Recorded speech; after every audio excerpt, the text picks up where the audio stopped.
Can you hear? Oh, okay.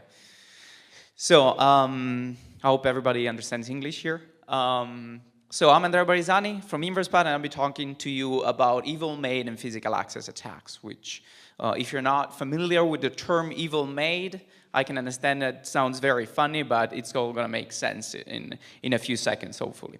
So just a little bit of introduction about who I am. I'm a security researcher and developer, the founder of the company called InversePath, also of an effort called the Open Source Computer Security Incidents Response Team, which is called OSIRT because we cannot use the name Computer Emergency Response Team for a long series of legal reasons. And I'm a speaker and training about many, many conferences.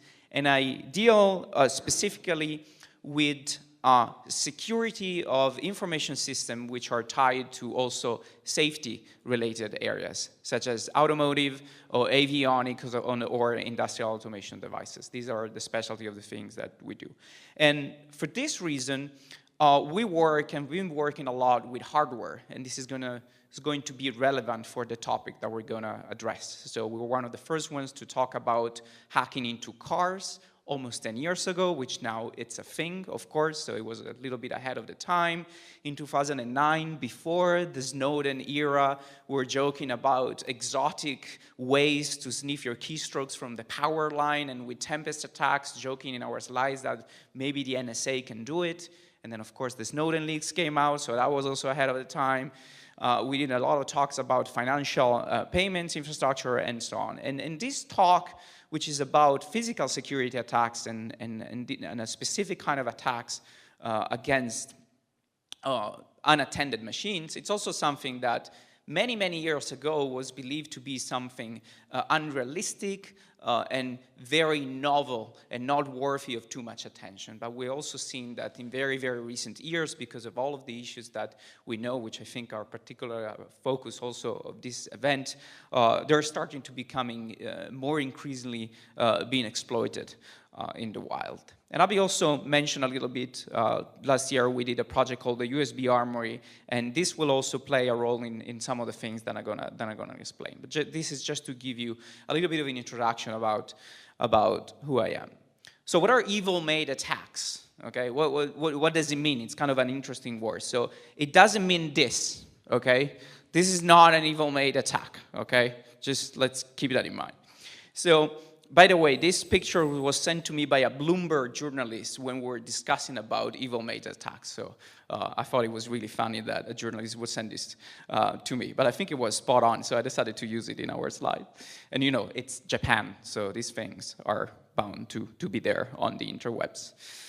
Anyway, so evil maid. So evil maid is a term which was introduced by my friend Joanna Rutkowska, which is the leader of a very interesting project which is called CubesOS, which you should really take a look at. So in 2009, she coined this term to explain a very specific class of attacks, which concern attacks against unattended devices where you have physical access on them. So we're not talking about exploit through the browser, through the internet, something that, you know, phishing or you open your email or a virus. We're talking about attacks where I gain physical access to your device and I do something with it. And the goal, and the reason why it's called evil maid, because the typical scenario is that you leave your laptop in the hotel room and the maid, which is going to clean up your room, she's evil or he's evil, and then they're going to compromise your laptop. Either immediately or leaving something on your device, which could be anything, the laptop is the standard scenario, that in the future will aid a compromise. So this is the issue, the security of unattended device. And these kind of attacks leverages on physical security and hardware security, which is why I made a connection with the hardware security, because we're not talking about something which is purely software, because we're dealing with the physics, with the physical entities of the hardware that we're gonna attack. So in some ways, everybody knows about evil maid attacks, because if you think about ATM skimmers, you know, tampering with an ATM with a specific device that at some point is going to steal your credit card information or steal the PIN is some sort of evil maid attack. It is an attack which is performed against for a certain period of time, unattended device by leveraging on the physical properties of the device. So here, very interesting, we see a fake PIN pad which was overlaid. This is completely fake. Here it was some interception tools over the top of the ATM. So there was a mobile phone acting as a video camera to see the pin. This is a skimmer that we developed for research, which was leveraging on the specific physical form factor of a point-of-sale device to be completely hidden to the user and to the owner of the device. So also these, in some ways, are some sort of evil maid attack. And this is so this was the research, and this was the practice done by criminals a few years before. And this is actually very professionally made. Can you tell me what this is? Does anybody know what this long trace is? That's an antenna. So it's used for relaying, for exfiltrating the data.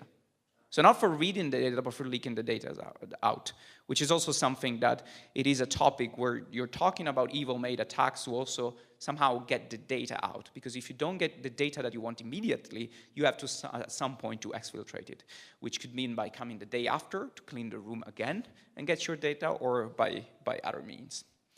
So the original example identified a very specific scenario where you leave your encrypted laptop in your room, unattended, so hotel room, typical example, and the attacker gains physical access to your laptop. And in 2009, disk encryption software wasn't accounting for this possibility. So if you would gain physical access to a laptop, it would be trivial to put some malware on the device that would allow you to extract the passphrase, which then unencrypts the data later on. And this is exactly, it's kind of the same problem that the FBI had with the iPhone, if you think about it. I mean, the scenario is a little different, but it all relates to the physical security and hardware security of these kind of devices. So in this case, what Joanna did in the first evil maid scenario, they installed some software which would intercept the password for the TrueCrypt full disk encryption that was being used. So, and the problem is that the majority of security features that we have and that we discuss about are always for remote attack vectors. We talk about protection on browsers, protection on email clients, protection on servers, and so on. But the physical world and the hardware security is something which is often overlooked on personal devices. And this is where all of these attacks become an issue. And also, there's always an implicit trust between any device that you might have and its ports, its input-output. If I give you a USB drive because I want to give you a file, you're going to plug it on your laptop. And if that device, let's say, decided to act as a USB keyboard instead of a USB flash drive, there's no reason why I shouldn't do that.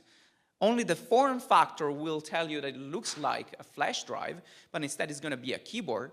That device can immediately inject keystrokes on your device and launch in a very split second. You're maybe not even going to be able to see it, a command, which then connect remotely, install a malware, and be done with it. And then maybe expose a normal flash drive. Because as soon as you plug something into your device, there's an implicit trust which is there. I mean, we want computer to work with people. We don't want you to make, to have to click on 1,000 dialogues to, ensure that the device that you're plugging is really the one that it's intended to be. This is not how it works. And often physical attacks against laptops or any kind of devices, they work by leveraging this kind of problem. So traditionally, if we look at the typical boot process of a PC, we have several elements that are going on. First, we have something which I assume you're all familiar with, which is the BIOS, which is the piece of code which gets executed immediately when your computer starts up. And the BIOS is responsible for taking decisions such as, shall I boot from USB, shall I boot from a CD-ROM, shall I boot from the hard drive, and setting up the very basic settings that then allow your more complicated operating system to be executed. Then you have a bootloader, which on some of you that have multiple operating systems on your computer is the one that, let's say, allow you to decide to boot between Windows or Linux, for instance. The bootloader then loads the kernel, which is the core of your operating system. It is a very privileged piece of code which stays in memory and handles pretty much everything from that point on. And then finally, we have user applications. And usually, the security of any computer, traditionally, relies on maintaining the boundary between the kernel and the user application. So in other words, to make sure, let's say, that if you have a browser exploit, if you're browsing a website with Chrome, that if you hit a very malicious, very sketchy and dodgy website, that whatever actions that website can do, they cannot affect either the browser itself or other applications that are running on the same OS or the OS itself. So the security between different applications, between different users of your OS, and especially from the kernel to the applications, that security typically is very strong. We want to protect the kernel from unwanted and malicious applications. However, the security of all of the process that happens before traditionally has been very, very pure, specifically if you can have access, physical access on the system that you're targeting. And this is because, of course, we want to allow freedom to people to launch whatever operating system they want, to recover the computer. Suppose that your Windows gets corrupted and you need to boot with in rescue mode. Of course, that's a very privileged operation, which allows you then to change the contents of your drive, to install a new OS. It's something that manufacturer, and rightly so, they want people to be able to do that. But this becomes the problem in the scenario, in the specific scenario that we are discussing. And so if you have an unprotected computer in front of you, even if you have only a few minutes to work with it, you can change the boot order. Let's say I boot from USB. I can modify the BIOS if I want to. I can modify the bootloader, and I can even modify the OS if specific countermeasures are not taken. So now most operating systems, we know that most applications are signed unless the user specifically opts out for signature verification, which is often the case because you want to install whatever software from the internet. But especially in the first phase, the security is much, much worse. And this is the problem. If you can inject malicious code at these stages, you can have complete access on the machine without any protection. You can hide yourself from even a kernel or a user application which is running. So the more closer you are to the hardware, which is going to this direction, the BIOS is the code which is probably as close as possible to the hardware, the more freedom you have to do whatever you want with your target, because you're much close to the bare metal, so to speak. That's what we used to say when you attack at this level. And so there are plenty of opportunities to do attacks at these stages when you have physical access to the hardware. So fairly recently, we are now starting to address these issues by implementing mechanisms such as, you can have password protection on the BIOS, that's the most basic thing, but also you can have assigned BIOS. So there are some computers where the BIOS can only come from specific manufacturers because they're cryptographically signed and they're verified by the hardware. So that's one way to prevent modification of the BIOS. You have secure boot, which is something that now, since Windows 10, every laptop with Windows 10 should support, where your hardware verifies that the bootloader that you're loading is signed with a specific key. In most cases, the key from Microsoft, for instance. So the hardware, the BIOS, holds a key, and this key is used to verify that the bootloader, that the integrity of the bootloader is maintained.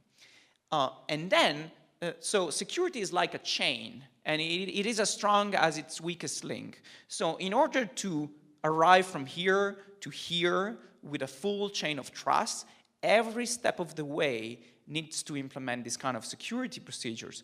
So the bootloader must then hold some keys so that the kernel can also be verified as well. And this is called a verified boot.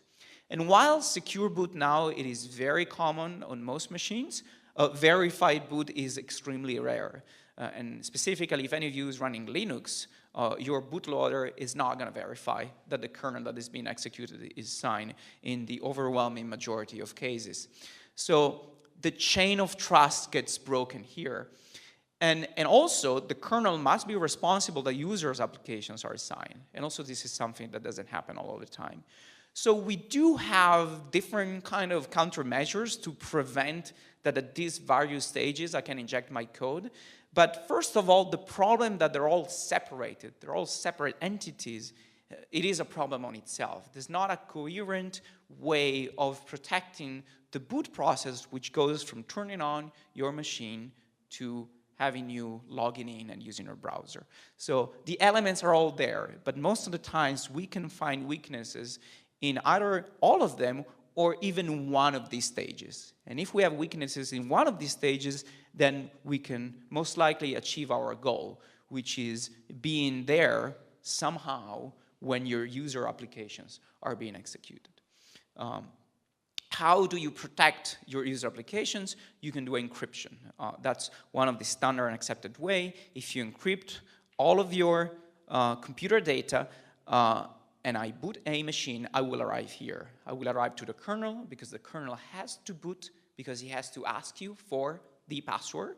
You know, otherwise nobody's going to ask for that. But at least your user applications will be safe. That's the easy way now to achieve protection at this point.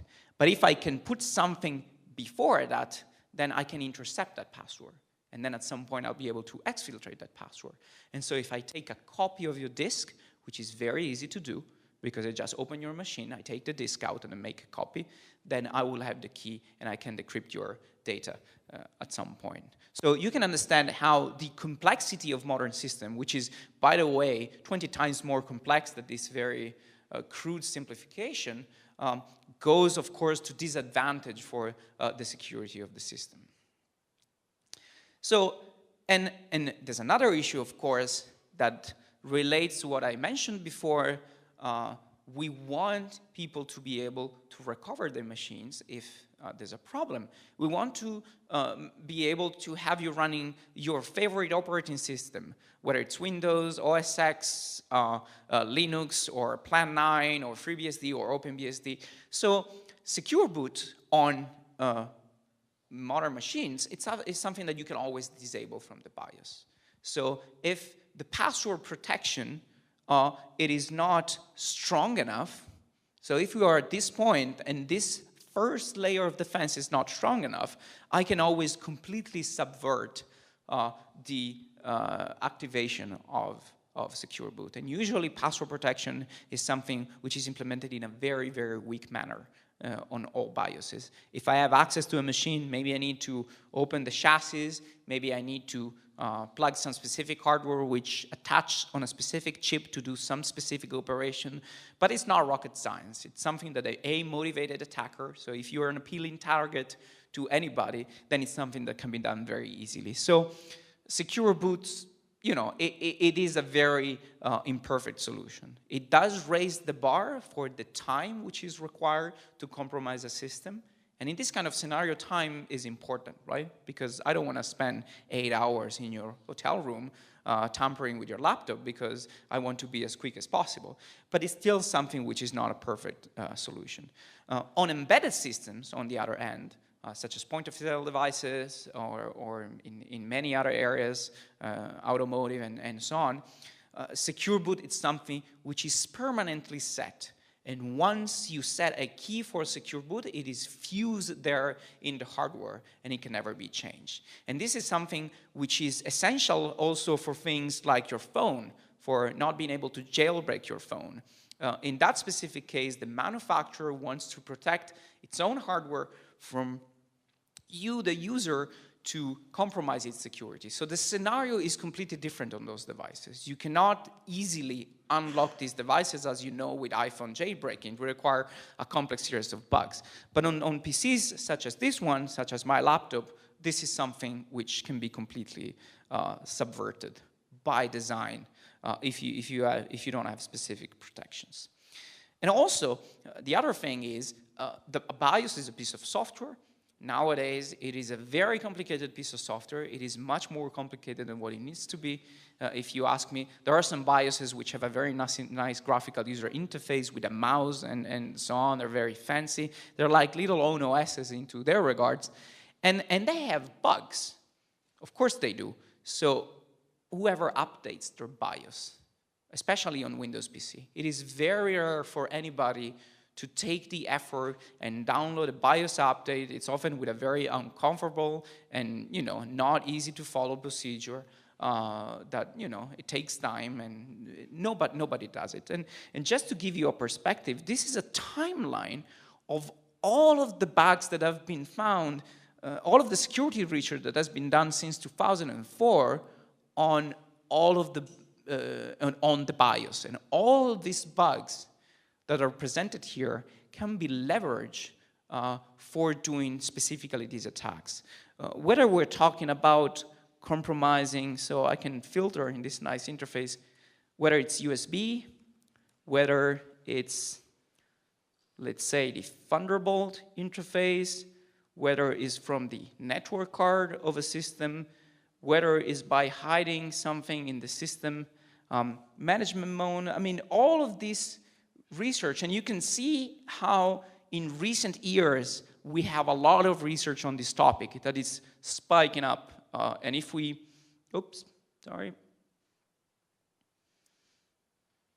instead, if we go before, especially before 2009, we can see that there was no activity on this area. So kind of after the evil maid term was coined, and especially with the introduction of secure boot. I mean, secure boot is a security technology, so it's been looked very thoroughly in the last years. We can see that there are a lot of problems, exactly like software. But at the same time, I don't know many people that update their BIOS. So this is you can see the issue right there. There's also one other problem, and this highlights the difference between attacks that can also affect the state of the device. So if I have a piece of hardware which is running, and I have physical access to it, so I'm able to reboot that hardware, I can also do attacks such as the cold boot attacks. So what does the cold boot attacks does? If you have your laptop open and you have full disk encryption, so everything is encrypted, and you're using it, the contents, typically the key which is used for decrypting your hard drive relies somewhere in memory. And the issue is that when you reset the computer, the contents of your memory, even if you are resetting the memory, they stay there for a certain amount of seconds. Even if you completely turn off the laptop and you turn it on, let's say after 2 seconds, the contents will be there. So if I completely cut the power to a device, this works with pretty much any device, and then I put the power back on, if I am able to execute code at the very beginning, and let's say that this code doesn't concern about injecting malware so that maybe 2 hours after you're typing the password and we're going to intercept that. Let's forget about any of that. I can simply, if I can launch code at my desire, I can simply inspect the memory contents and I can retrieve all of the data that was stored there. So in this image we see, this is from this paper from 2008, we see an image which is being recovered after 5 seconds, 30 seconds, 60 seconds, and 5 minutes from shutting the laptop or whatever target device completely off. And this is called the cold boot attacks. And you might think that this attack is very exotic, so we do a lot of auditing and penetration testing on embedded systems. An embedded system, as I mentioned before, typically they tend to be more secure if you're using all of their security features in protecting you from really the data which is on them. On embedded system, we use this almost daily. Every time we have to attack an embedded system device which is securely implemented, which is very rare, by the way, but anyway, when it happens, we can always perform some kind of secure boot attack to extract the key that was used to secure those contents at the very first boot. It works all the time. So if, as an evil maid, I have the opportunity of launching code at the very beginning, even if you have the strongest encryption in the world, this is also a possibility. So it is very important not to allow code execution at any moment, at any step of the way. And these attacks can always be mounted by disassembling, removing the memory from your hardware and then analyzing it, of course. But that is something which it's fairly unrealistic on modern machines. It takes a lot of time, it is very risky, and of course it will leave a lot of traces of your evil maid. So, of course, that can always be done, but at least, you know, if I can launch software, I can do that very, very easily, because I can just install code which dumps the memory, put it on a flash drive, and I go away. And nobody knows that I've ever been there, except for the fact that the machine rebooted. And the other problem is that even with all of this protection, with secure boot and so on, because out of the implicit trust that is done, it's appointed to devices which are plugged on your device. So we're talking really about design or specific vulnerabilities that are present into BIOSes, as we discuss. It is most of the cases possible to inject malicious code by plugging external devices. So this is an example called Thunderstrike, which was a problem found by Trammell Hudson, where you could attach a Thunderbolt device on an Apple machine. So this is a Thunderbolt network adapter. And this adapter, because of the way the Thunderbolt protocol works, is allowed to give code to the machine that has to be loaded at boot by design. And this code doesn't need to be signed, even if secure boot is enabled. So, and this happens because Thunderbolt is a very kind of complex protocol which at the most simple explanation bridges PCI Express, which is a protocol which is used for internal components of your laptop, to the outside. So it provides a very intimate connection to your hardware from the outside. So in this case, it was just a matter of plugging in a device, put in the laptop, and boom, it is compromised. Now, I would say that since Apple recently acquired Lackey, which is one of the companies which created most of the talks that were present on this diagram here, I think that with Apple devices, you stand a much better chance of protection against these specific attacks. But even when they disclose and these kind of bugs, it was not simply one bug. It was like 10, and maybe 5 were very easy to address, 3 a little more difficult, but the last one, some of them were still there, because especially when they come to design flaws, they're very difficult to fix without breaking compatibility with other drivers or other peripherals and so on. So this is the risk, and especially if you don't update your BIOS.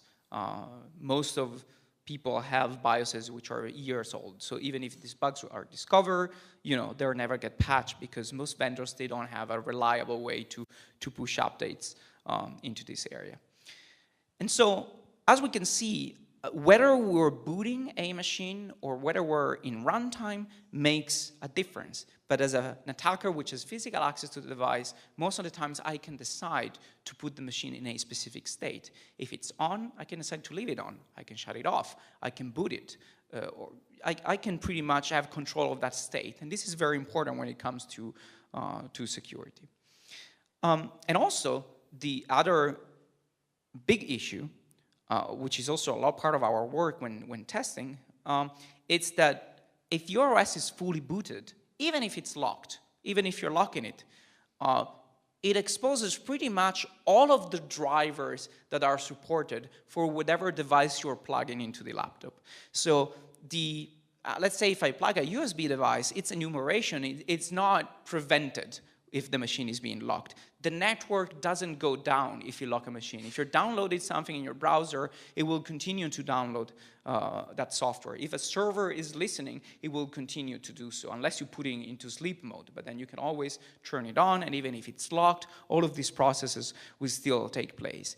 And there are so many drivers that are supported on, let's say, Windows, that finding one of them which has a bug, it is, I would say, extremely, extremely simple. If your objective is to find any bug that would allow you to achieve your goals, you will find it. So the attack surface is enormous when it comes to USB.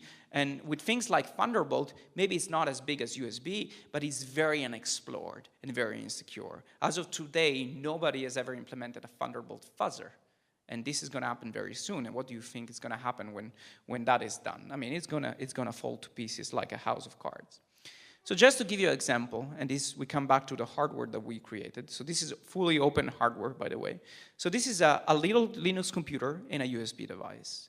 And why am I mentioning this? Because this allows to very easily emulate malicious USB devices. So this is called the USB Armory. It was designed for protecting your data, but as any security tools, it's a double-edged sword. It can be used for defense, but it also can be used to offense. And very recently, we found a bug with it. So if we talk about USB enumeration, USB is a very complex protocol. If you have a USB port, you can plug a hub, you can plug more devices. So there's a complex enumeration process which allows you to have more than one device. Also, one device can potentially expose more than one driver. You can have USB devices which are both a flash drive as well as a modem. For instance, it is very typical for the modems that you buy, the 3G modems, to also have a micro SD card in it, and you see them as two devices. So there's a very complex enumeration which happens in understanding how many USB devices am I seeing? Is there a hub? How are they working? What's their speed? What are the power requirements? And this happens before this specific driver for this specific device functionality is loaded. And once all of that is done, so when all of this enumeration process is done, then we go to the so-called function. And the function is understanding if the device I'm talking to is a drive, it's a keyboard, it's a mouse, or it's a modem, and so on. And for instance, in the case of the bus storage, then we load an additional driver, which on certain operating system is the same driver that we use for reading from normal hard drive, from old school hard drive. So we have an even larger attack surface there, because we can decide to find bugs at the USB enumeration layer, at the function layer, or at the specific driver, which is in this case reading and writing to files, or even the file system layer. You know, when you have a format, a flash drive, you can select if it's going to be VFAT, is it going to be HFS for apples. I mean, that's also some piece of code which is going to load, you know, something and potentially has bugs. So the attack surface is very large.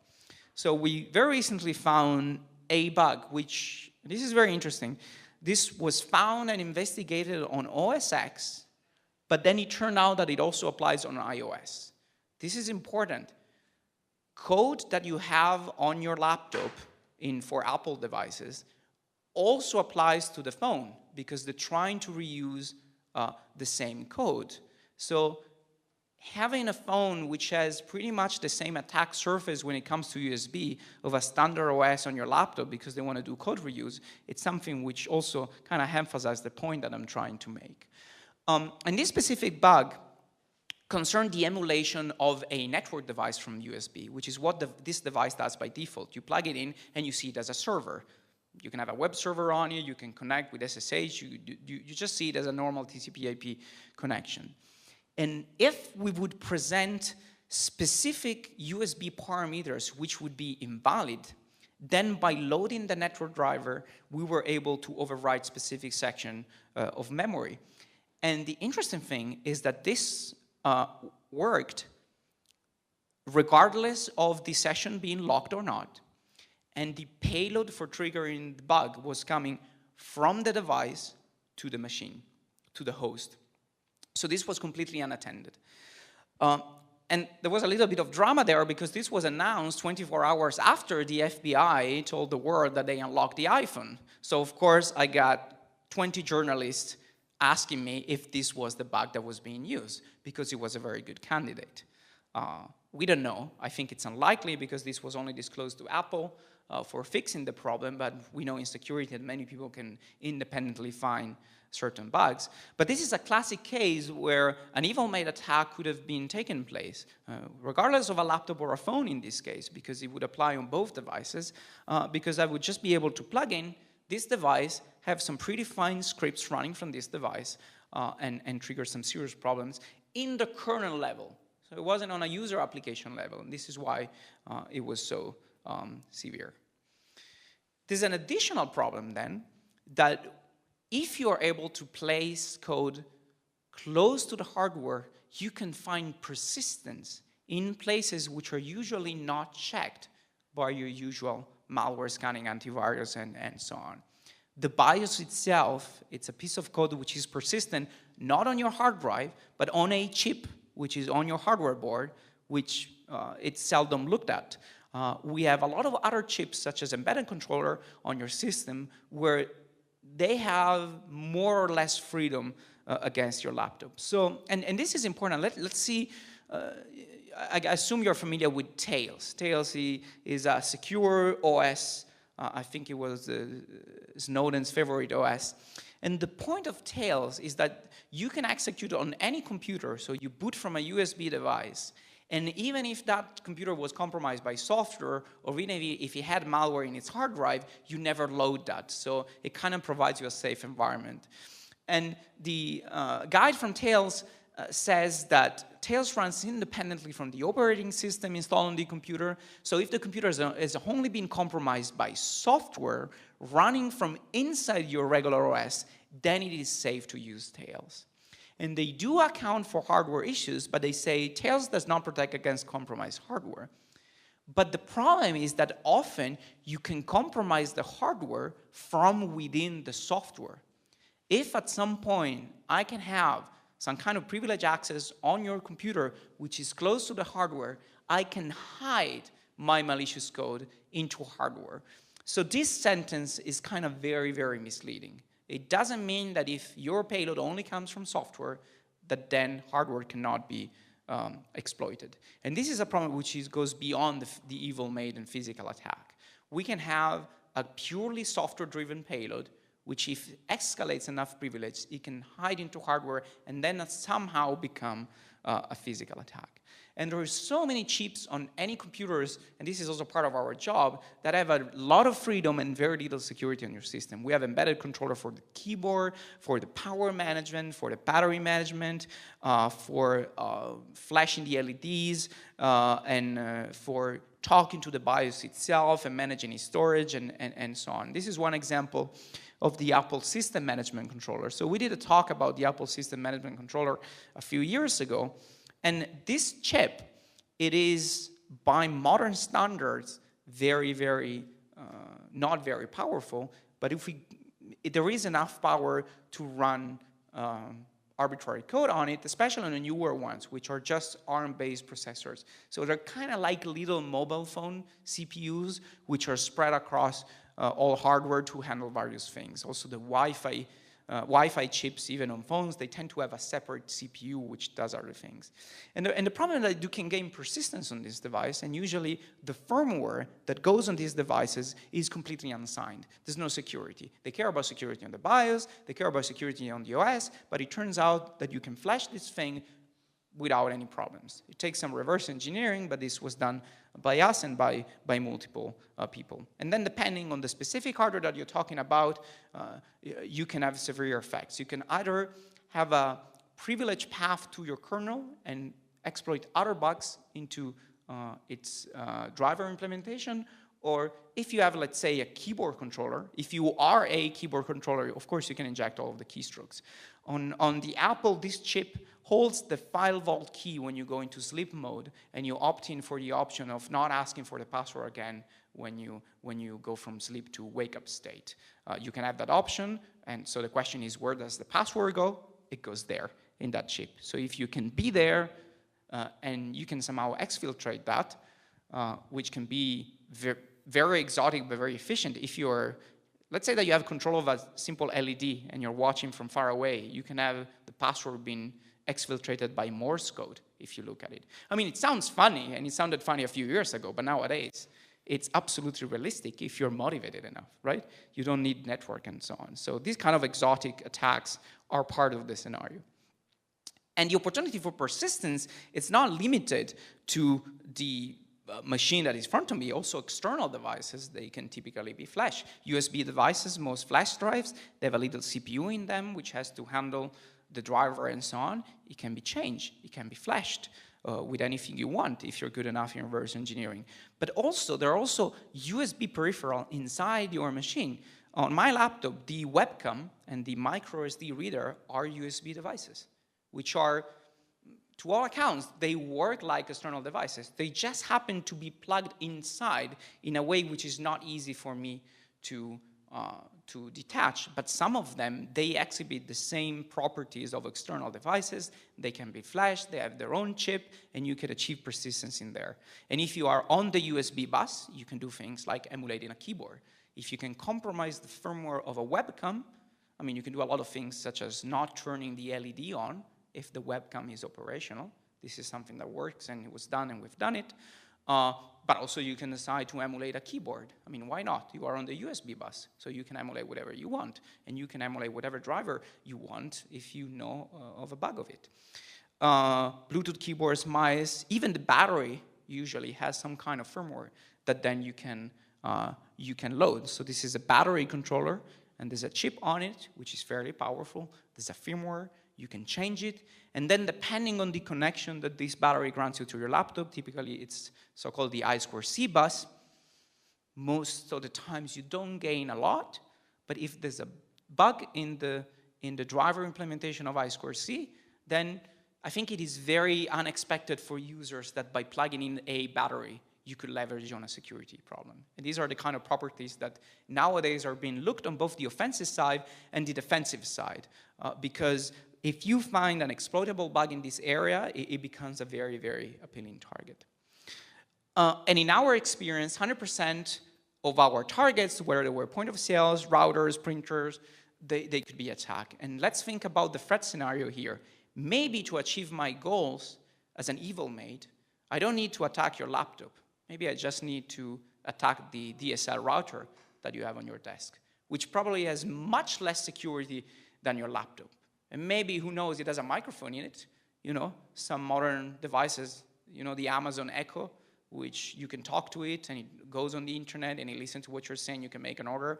You know, the talk that we had before explained very well these kind of properties. So when we're focusing on these kind of attacks, we should not limit ourselves on the final price here. The operational context, OPSEC, it's very important. And all of the devices that surround us, as the previous talk made, are very, very, very vulnerable to these kind of issues. So the question is, what can you do? I don't think I have a good answer for that, because it's a very complicated problem. But hopefully, by knowing what it can be done, maybe the operational assessment of the security threat it can be a little more educated now. So, you know, like when you ski and you do avalanche training, what's the best way to deal with an avalanche? It's just not to get into one. The same problem here. If you can avoid, if you consider yourself to be a high-value target, don't leave your assets unattended if you can, to avoid the problem altogether. And this includes all devices that can be potentially used for this kind of problem. And this also comes to physical security, right? I mean, we discussed about the fine points of hardware exploitation on laptops, but maybe the evil maid can just hide a camera into your hotel room and then see the passphrase, right? So we are talking about very specific fine details, but again, it's all the threat model that becomes interesting. Sometimes for an agency, it might be just easy to bug your hardware by hiding some external piece of hardware or putting somewhere under the bed. So it is a very complex topic to address. And no matter what recommendation I can give you, if the attack is very motivated, then it becomes very difficult to protect against. So, but update and password protect your BIOS and use full disk encryption. Those are fairly simple steps that anybody can take that greatly increases the bar for these kind of attacks to happen in a small time. And it's always a good idea. But again, know your threat model and be aware that these kind of security problems can happen from the most unexpected sources, whether it's a battery, a USB device, your webcam, or a bug in your room. So, and this is called OPSEC. So if you Google for OPSEC, you will find plenty of resources which will make you much more paranoid than what maybe my little talk has inspired you to be. So I hope that this was useful to you. I thank you very much for attending. And if you have any questions, I think we're right on time, and we have exactly 5 minutes for questions. Thank you very much.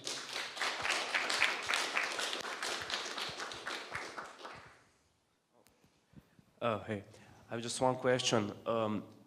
If we look at a specific example, for example, you're an investigative reporter who is investigating wrongdoings of a secret service, so an agency. Obviously, they are much more advanced than you are. It's probably safe to say that if you're investigating them, you are a very high-value target. Yes. And I would say that it's impossible for me to kind of protect myself against them, right? Because if they're really highly motivated, they will find something, as you said. So what should I do? Should I go back to paper? Should I use like a ham radio, just like William Binney now? No, ham radio is horrible. Yeah. It's unencrypted. Yeah, but they perhaps they don't. So what, should I go back to paper and meeting face to face and say, okay, we will not use any digital communication? I wouldn't say that. I mean, digital media gives you a lot of advantage in protecting yourself if you know how to do it. I would say that being aware of what is possible, it's the first key in protecting yourself. Because, you know, we have products in security and they sell to you, oh, you can achieve 99% security. That's fine. If that 1% gets you and you don't know about it, it doesn't really matter. So being aware of what can be done gives you that situational awareness where you can try to protect yourself and make life much more difficult to a potential attacker. Using travel laptops, which have very little state on them, and offload your data on more portable devices which you can carry around and not leave unattended, it's always a good idea. There are a lot of software which you can also install on laptops which provide monitoring. You can have your webcam always on, you can put a recording, you can have a connection to your phone, you can know if somebody is entering a room, you can see what they're doing. So at least if you're using full disk encryption, we assume that the key cannot be extracted unless you give your laptop on. Just knowing that someone has tampered with your laptop, it is good enough. Because then you don't care. You're not going to touch that machine ever again. And you have a backup. So again, being aware, so you're not going to mitigate the attack in the first place, but at least you can limit its impact and not having fully executed. Because most of these attacks, they gain persistence, but then the actual payload is executed afterwards because you cannot extract the key. So there is something that you can do. It's not a lost cause. But always keep in mind that from operational security, they can always bug you. There are other means. It really depends on the motivation of the attacker. And don't assume that every agency has very, very high skills. It really varies between countries and between departments. So, you know, you never know. I wonder if exists already in the mainstream market some kind of tool that you can plug and this tool creates something. And I guess this kind of mainstream tool is the one we have to keep in mind as a possible threat, something developed by an agency on purpose, as you were saying, a small percentage of likeliness. So a tool that you can plug to achieve what? To protection or to detect? To attack. To attack? Yeah, to understand how much we are likely to be attacked with such tool. Attacking on these kind of bugs is always extremely complicated and extremely specific to your target. It is very difficult to do something like Metasploit for hardware and for these kind of physical attacks.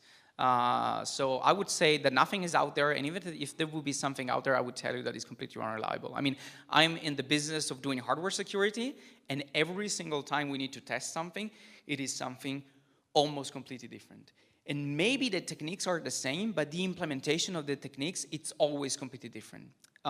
If you have a very mainstream device, like an iPhone or an Apple computer, then things get a little easier for an attacker in terms of weaponizing a known exploit.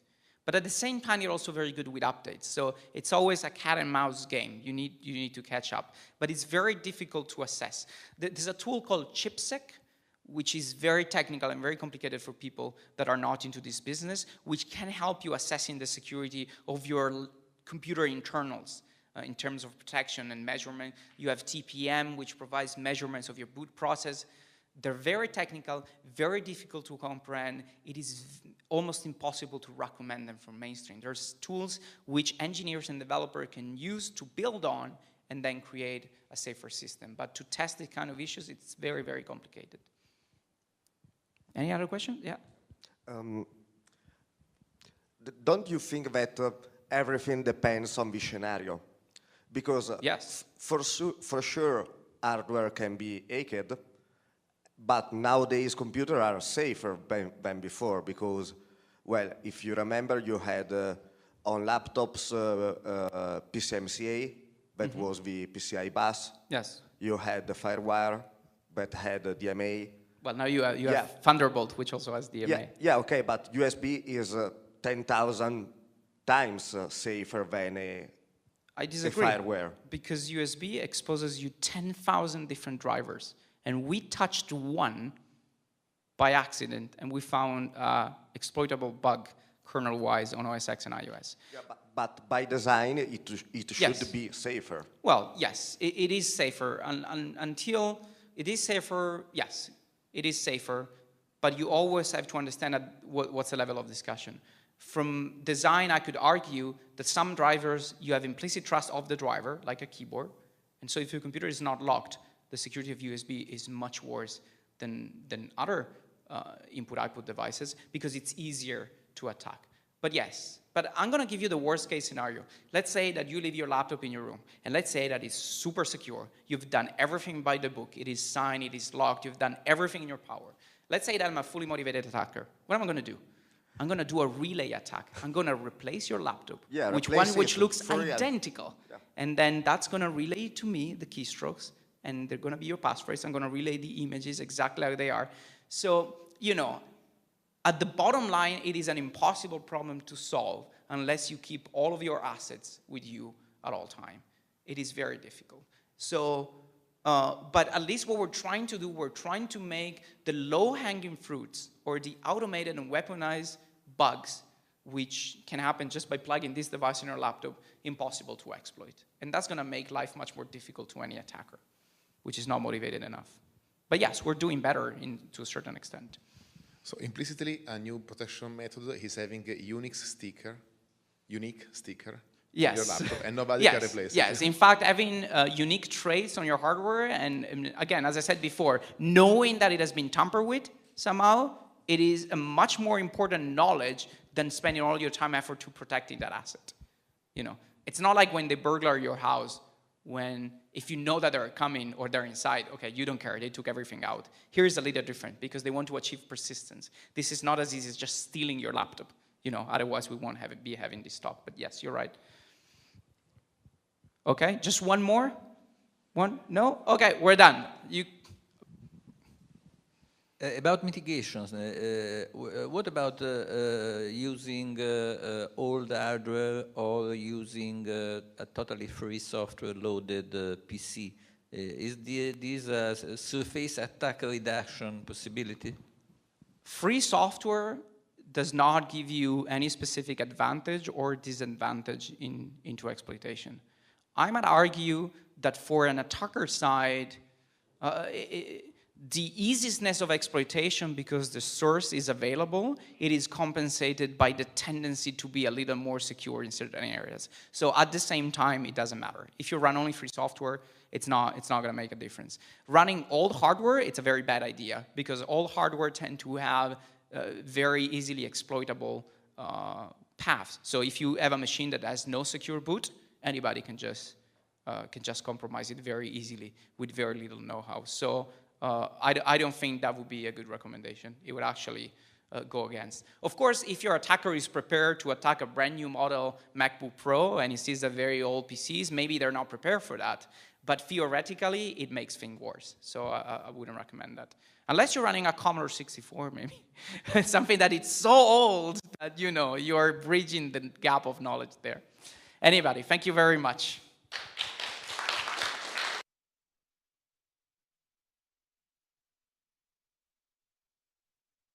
also play a role in some of the things that I'm gonna explain. But this is just to give you a little bit of an introduction about who I am. So what are evil maid attacks? Okay, what does it mean? It's kind of an interesting word. So it doesn't mean this, okay? This is not an evil maid attack, okay? Just let's keep that in mind. So, by the way, this picture was sent to me by a Bloomberg journalist when we were discussing about evil maid attacks. So I thought it was really funny that a journalist would send this to me. But I think it was spot on, so I decided to use it in our slide. And you know, it's Japan, so these things are bound to be there on the interwebs. Anyway, so evil maid. So evil maid is a term which was introduced by my friend Joanna Rutkowska, which is the leader of a very interesting project which is called CubesOS, which you should really take a look at. So in 2009, she coined this term to explain a very specific class of attacks, which concern attacks against unattended devices where you have physical access on them. So we're not talking about exploits through the browser, through the internet, something that, you know, phishing, or you open your email or a virus. We're talking about attacks where I gain physical access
to your device and I do something with it.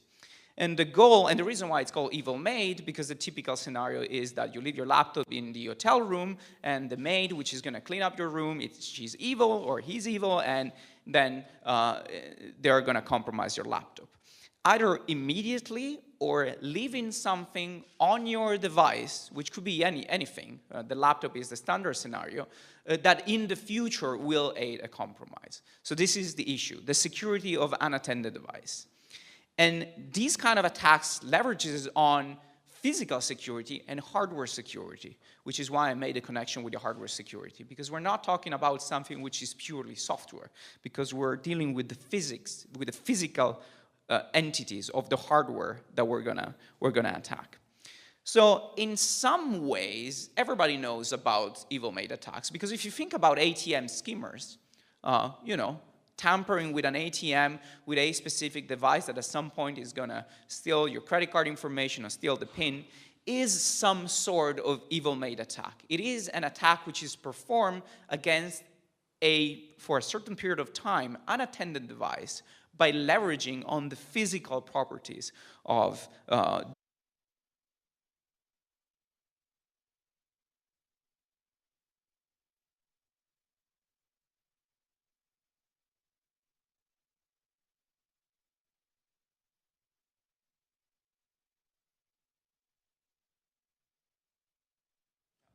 Can you hear me? Oh, okay. So I hope everybody understands English here. So I'm Andrea Barisani from InversePad, and I'll be talking to you about evil maid and physical access attacks, which if you're not familiar with the term evil maid, I can understand that sounds very funny, but it's all going to make sense in a few seconds, hopefully. So just a little bit of introduction about who I am. I'm a security researcher and developer. I'm the founder of a company called InversePath, also of an effort called the Open Source Computer Security Incidents Response Team, which is called OSCERT because we cannot use the name Computer Emergency Response Team for a long series of legal reasons. And I'm a speaker and training about many, many conferences. And I deal specifically with security of information systems which are tied to also safety-related areas, such as automotive or avionics or industrial automation devices. These are the specialty of the things that we do. And for this reason, we work and we've been working a lot with hardware, and this is going to be relevant for the topic that we're going to address. So we were one of the first ones to talk about hacking into cars almost 10 years ago, which now it's a thing, of course, so it was a little bit ahead of the time. In 2009, before the Snowden era, we were joking about exotic ways to sniff your keystrokes from the power line, and with Tempest attacks, joking in our slides that maybe the NSA can do it. And then, of course, the Snowden leaks came out, so that was also ahead of the time. We did a lot of talks about financial payments, infrastructure, and so on. And this talk, which is about physical security attacks and a specific kind of attacks against unattended machines, it's also something that many, many years ago was believed to be something unrealistic and very novel and not worthy of too much attention. But we're also seeing that in very, very recent years, because of all of the issues that we know, which I think are particular focus also of this event, they're starting to becoming more increasingly being exploited in the wild. And I'll also mention a little bit, last year we did a project called the USB Armory, and this will